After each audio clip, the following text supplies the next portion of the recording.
ബാബറി മസ്ജിദോ? അത് ജാംബവാൻ കാലത്തെ രാഷ്ട്രീയമല്ലേ? ഇത് ചോദിച്ചത് ഏതെങ്കിലും RSS പ്രചാരകനല്ല, മറിച്ച് മതനിരപേക്ഷതയാണ് കൊടിയടയാളമെന്ന് നാഴികയ്ക്ക് 40 വട്ടം പറഞ്ഞു നടക്കുന്ന ഒരു പാർട്ടിയുടെ സംസ്ഥാന അധ്യക്ഷനാണ്. പേര് K. സുധാകരൻ. അദ്ദേഹം പറയുന്നത് കേൾക്കൂ. ഈ ബാബറി മസ്ജിദ് വിഷയമൊക്കെ ചൂണ്ടിക്കാണിച്ച് സന്ദീപ് വാര്യർ പോലുള്ളവരുടെ നിലപാട് ജാംബവാന്റെ കാലത്തുള്ള രാഷ്ട്രീയം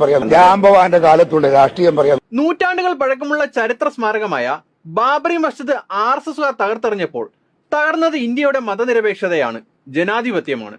നാടിന്റെ ഐക്യത്തിനേറ്റ ആ മുറിവ് ഇനിയും ഉണങ്ങിയിട്ടില്ല.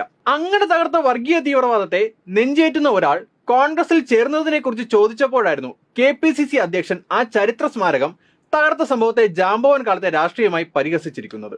സുധാകരൻ ഇങ്ങനെ പറഞ്ഞതിൽ അത്ഭുതമില്ല. വേണ്ടി വന്നാൽ BJPയിലേക്ക് പോകുമെന്ന് പല ആവർത്തി പറഞ്ഞയാളാണ്. RSS ആയുധ പരിശീലനം നടത്തുന്ന ശാഖയ്ക്ക് കാവൽ നിന്നുവെന്ന് വെളിപ്പെടുത്തിയ ആളാണ്.